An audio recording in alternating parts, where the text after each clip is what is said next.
Hidden beneath Brighton lies the ghost of a railway built not just for passengers, but as a weapon of rivalry. In 1869, the Kemp Town branch line opened. Only a mile and a half long, it was one of the most expensive short lines ever built, with a tunnel and a 14-arch viaduct. But here's the twist, it wasn't built for passengers, it was built to block rival railways from entering Kemp Town. The branch had two small stations, Lewis Road and Hartington Road Halt. But trams soon outpaced trains and passenger services ended in 1932. During World War II, its tunnel became a hidden garage, sheltering trains from German bombs. Goods trains rolled on until 1971. After that, the line was abandoned and slowly erased from the city. Today, traces survive, like William Clark Park, once a cutting, and the sealed tunnel mouth still standing as a hidden portal to the past. So next time you walk through Brighton, remember the ground may be hiding a ghost railway beneath your feet. Want more lost histories like this? Subscribe now.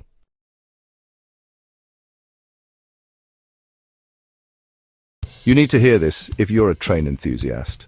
The East Coast Main Line, or ECML, is a treasure trove of history, engineering marvels, and scenic beauty.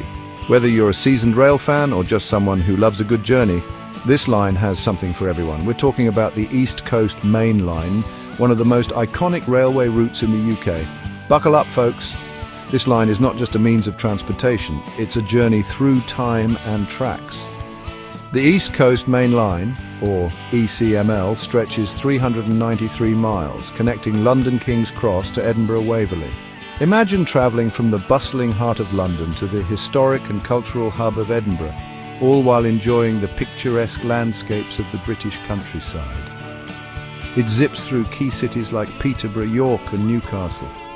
Each of these cities has its own unique charm and history, making the journey as exciting as the destination.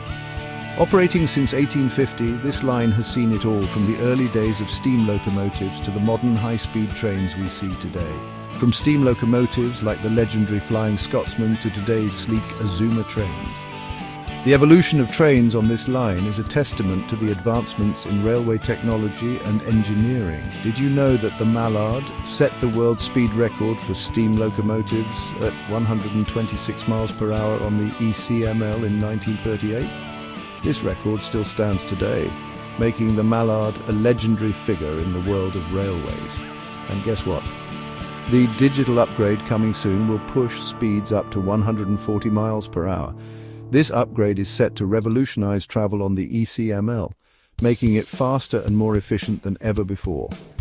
This line isn't just about speed, though. It's also about the experience. The scenic views from the train windows are simply breathtaking, offering a glimpse into the diverse landscapes of the UK. King's Cross Station, the southern terminus, has a magical connection. It's the home of platform 9 3/4 from Harry Potter. Fans of the series flock to this spot to capture a bit of that magic for themselves. And let's not forget the stunning structures along the way, like the Royal Border Bridge and the Digswell Viaduct. These architectural marvels are a sight to behold and add to the charm of the journey. Like the Royal Border Bridge and the Digswell Viaduct, these structures are not just functional, but also beautiful, showcasing the ingenuity of railway engineering. With modern upgrades and a rich history, the ECML is a perfect blend of the old and the new. It's a living museum of railway heritage and a glimpse into the future of train travel. The ECML is truly the heartbeat of UK rail travel. Thanks for watching. We hope you enjoyed this journey through time and tracks. Don't forget to like, follow and share for more train-tastic content. Stay tuned for more exciting journeys and fascinating stories from the world of railways. Drop a comment if you've got an ECML memory to share. We'd love to hear your stories and experiences.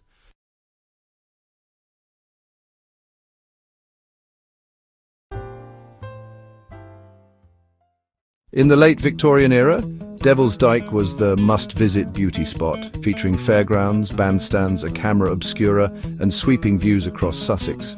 To get there, the Brighton and Dyke Railway Company built a 3.5-mile branch line, opening on the 1st of September 1887 from Aldrington, near Hove, to the foot of the Dyke.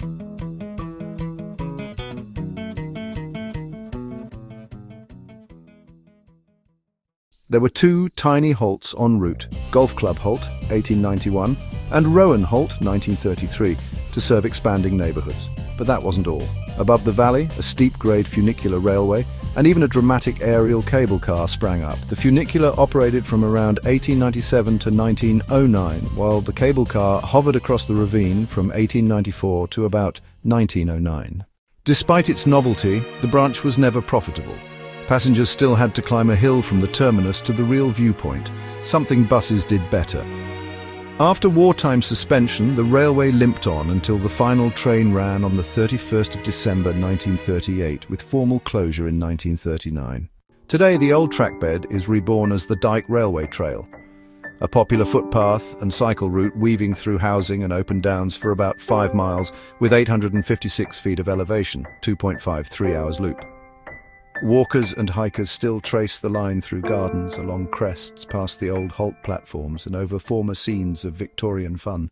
A short-lived Victorian escape, now a peaceful walk through history. Devil's Dyke Railway may be gone, but its tracks live on under your feet.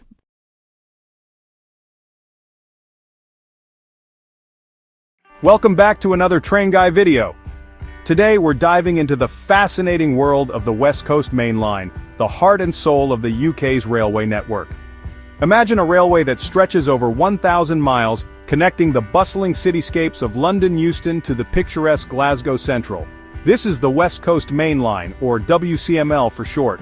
It's not just a railway, it's an economic lifeline, a vital artery that keeps Britain moving.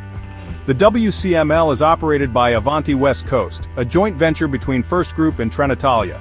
They took over in 2019, and despite a rocky start, they've made some significant improvements. In September 2023, their contract was renewed for up to 9 years, with promises to deliver better services and new train fleets.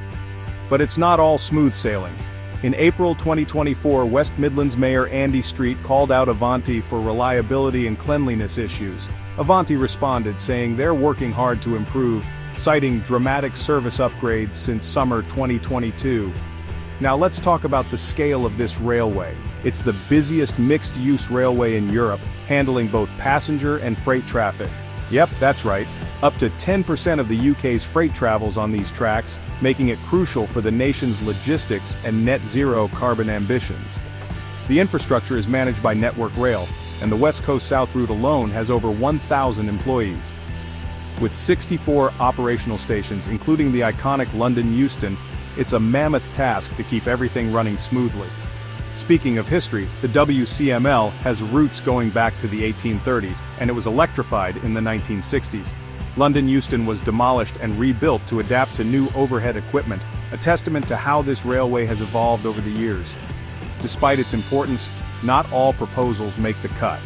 Just recently, Network Rail rejected 3 new open-access passenger service proposals, citing concerns about congestion and revenue impact. The final decision rests with the Office of Rail and Road. Looking ahead, major projects like HS2 and East-West Rail are set to interface with the WCML, ensuring it remains at the forefront of the UK's railway network. Network Rail's Project Alpha is investing £100 million in performance improvements, from track replacements to drone inspections. And there you have it.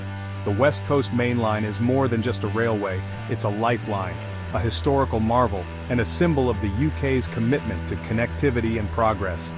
Like, share, and follow for more, and drop a comment on what you'd like to see next. Until next time, keep exploring.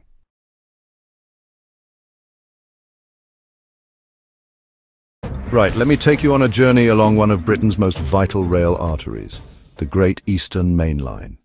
If you've ever zipped out of London Liverpool Street bound for the big skies and wide fields of East Anglia, you've likely travelled this route. But trust me, There's a lot more going on under the surface than just getting from A to B. The Great Eastern Main Line, or GEML, if you're in the know, stretches a whopping 114.5 miles connecting London to Norwich, Chelmsford, Colchester, Ipswich, and a whole bunch of classic seaside towns. It's the backbone for commuters heading into the city, students off to university, and families off for a day at the coast. Now here's a bit of history for you. This line traces its roots back to 1862. When the Great Eastern Railway brought together several smaller lines to knit together East Anglia with the capital. Liverpool Street Station itself opened in 1874, and you can feel the legacy every time you stand under those iron and glass arches. But don't let its age fool you, this is a modern electrified railway. The entire line runs on a 25,000-volt overhead system. And the trains? Well, Greater Anglia's fleet is one of the newest in the country. Picture over 1,000 new carriages rolled out in the last few years, making journeys smoother, quieter, and a lot more comfortable. It's not all plain sailing, though. At peak times, the GEML is packed to the rafters. It runs at or near full capacity into London Liverpool Street every morning and evening, so adding more trains? Not possible right now without serious upgrades. That's where Network Rail steps in. Their recent studies highlight just how crucial the GEML is for moving people and for powering the economic growth of one of the UK's fastest growing regions. Upgrades are very much on the agenda. Digital signalling, new track projects, station improvements and better integration with other lines, especially the Elizabeth line, which now links Shenfield to Central and West London. Stratford, once just a big old railway works, is now a major interchange connecting the GEML to the rest of the country and even high-speed lines to Kent. Looking ahead, Greater Anglia is ramping up capacity from 22 to as many as 27 trains per hour at peak times. That's more seats, faster journeys between Norwich and London, and a better experience for everyone, whether you're a daily commuter or an occasional explorer. So, next time you board a train on the Great Eastern Main Line, remember, you're riding a piece of living history, but also a railway that's gearing up for the future. It's about more than just tracks and trains, connecting cities, coastlines and communities every single day. Thanks for joining me on this epic rail adventure, and remember, always stand behind the yellow line.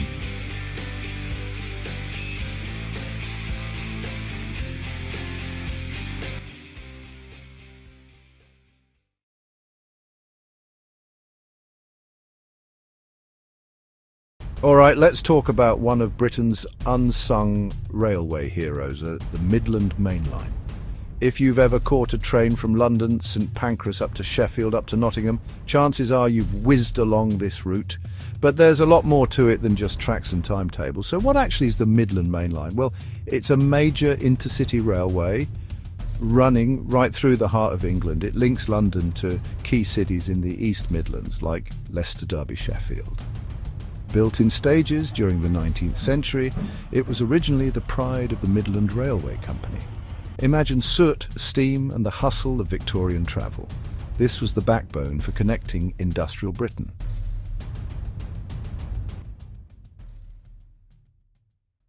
Fast forward to today and the Midland Main Line is still buzzing. Every day, thousands commute to work, visit family or just get out to explore. It's not just passengers either. This line hauls a fair share of freight, keeping the economy ticking along behind the scenes. Now, you might have heard about some big changes. There's been a lot of talk, and let's be honest, a bit of controversial about upgrades and electrification. The idea? Modern trains that are faster, cleaner and more reliable. Network Rail's been working on it, but like any grand British project, it hasn't been all smooth running. Delays, funding questions and political wrangling have kept things interesting, to say the least. But why does it matter? Well, better trains mean quicker journeys and less pollution. For places like Leicester and Derby, it's a chance to attract more business and visitors. And for anyone who's ever eyed a packed platform on a Monday morning, the promise of more services and fewer delays sounds like a dream come true. Of course, it's not just about shiny new trains.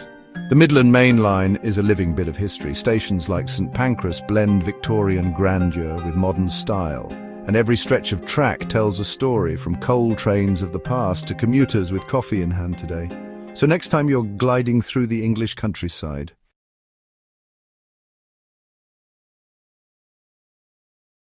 all aboard. A journey through time's southeastern main line. I'm here to take you on a whistle-stop tour, one of the UK's most historic and essential railway arteries. Trust me, there's more to this line than just getting from point A to B. The southeastern main line, sometimes just called the SCML, runs from the heart of London all the way out to the sunny shores of Dover-Ramsgate. Picture this: over 87 miles of track city suburbs, rolling Kentish countryside, historic market towns. It's not just a route, it's a corridor packed with stories. Let's kick things off at London Charing Cross. For over 150 years, this station has been the launchpad for adventures southeastward. The line first opened in 1868, right in the middle of the steam age. Back then, the journey would have been loud, smoky, and probably a bit bumpy. Now, you can just grab a coffee hop on a modern train and watch the city blur into green fields. The SCML is a lifeline for commuters and explorers alike. It shoots through Waterloo, East London Bridge, then dips under the Thames, yes, under, before emerging in leafy Kent. Every stop along the way has its own flavour. Tunbridge, for example, is a classic market town with a castle straight out of a storybook Ashford. It's a gateway to Europe thanks to the connections with Eurostar. But what I love most about this line is its mix of old and new. Victorian viaducts, sleepy villages, high-speed tracks, bustling commuter towns. The SCML isn't stuck in the past. It's always evolving: new trains, upgraded stations, better connections, and let's not forget the coastal stretch. Those last miles down to Dover-Ramsgate are something special. On a sunny day, the sea sparkles just beyond the window and you can almost taste the salt in the air. It's a little holiday every time you ride, so next time you're planning a trip, don't just think of the Southeastern Main Line as a way to get somewhere. Think of it as a journey through history, countryside, culture. One train ride at a time. All aboard? Thanks for travelling with me, and don't forget, mind the gap and enjoy the ride.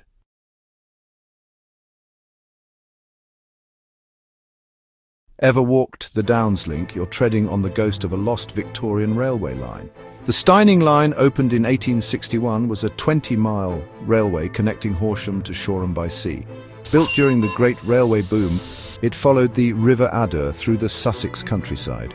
What began as a single track was doubled in 1879, carrying livestock from as far as Cornwall to Steyning's bustling market. During both World Wars, it transported troops and equipment to Newhaven Port, but the line never fulfilled its grand ambitions. As roads improved after World War II, passenger numbers dwindled. The Beeching cuts sealed its fate, and in March 1966, the last passenger train departed. Freight continued until 1981, when the tracks fell silent forever. Today, where steam engines once thundered, cyclists and walkers enjoy the peaceful Downs Link, a Victorian railway reborn.